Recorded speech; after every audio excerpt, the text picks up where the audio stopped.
Aujourd'hui, je voulais vous faire mon retour d'expérience après 2000 km en trottinette électrique. 2000 km que j'ai fait en 6 mois. Là, on est avec le modèle Tatrot de chez Crossway. Donc, juste pour un petit rappel, les pièces qu'on retrouve sur ce modèle sont des pièces qu'on retrouve sur beaucoup de modèles. C'est vrai que c'est un modèle qui a été fait, copié, recopié. Et si vous voulez, le plateau est réutilisé sur d'autres modèles comme la Urban Glide. Les roues sont exactement les mêmes comme sur la Neo Ride. Vous aurez la potence aussi qui va être identique. Bref, le système est très proche d'un paquet de trottinettes, donc je trouvais intéressant de vous faire un retour d'expérience après 2000 km sur cette trottinette. Voilà, pour les 2021 km atteints.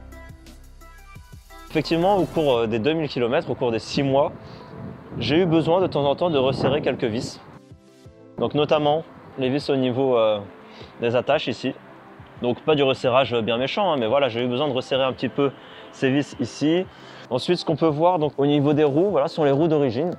Donc ce sont les roues qui ont parcouru 2000 km. On a une usure qui est normale. En réalité, je ne sens pas de différence d'adhérence avec le début. Certainement qu'il y en a une, peut-être je me suis habitué. Mais en tout cas, il n'y a pas de différence d'adhérence vraiment flagrante. Aussi, au niveau de la batterie, au niveau de l'autonomie, je n'ai pas constaté de grosse différence avec le début, en tout cas pas assez pour pouvoir la remarquer. On est toujours autour de ce qui était promis, a été promis entre 20 et 25. Bon, moi, dès que j'ai testé depuis le début, j'ai toujours donné plutôt autour de 18 ou 20 km, donc je l'ai fait encore aujourd'hui. La batterie semble bien tenir dans le temps. Ce qui s'est un petit peu, on va dire, dégradé avec le temps, c'est la sensibilité des boutons ici. Donc j'ai besoin d'appuyer un peu plus fort qu'au début pour pouvoir activer les lumières, activer les trucs, mais tout marche bien. Pour vous montrer le dessous, vous allez voir, vous allez comprendre. Voilà, la preuve que ça a touché pas mal de trottoirs sous le plateau. Donc vous voyez, ici en rouge, c'est l'amortisseur. Et je pense qu'avec le temps, il est de moins en moins résistant, ce qui explique que le plateau s'affaisse plus dès qu'il y a des irrégularités sur la route. Et du coup, ça m'arrive de toucher le sol bien plus souvent qu'au début.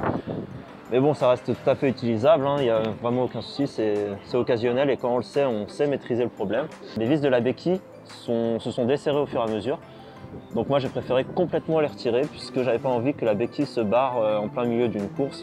Comme vous pouvez voir, moi ce que j'ai choisi comme système pour l'attache, j'ai utilisé un système d'antivol classique. L'antivol je le passe dans la roue et puis j'attache la roue à un support extérieur immobile.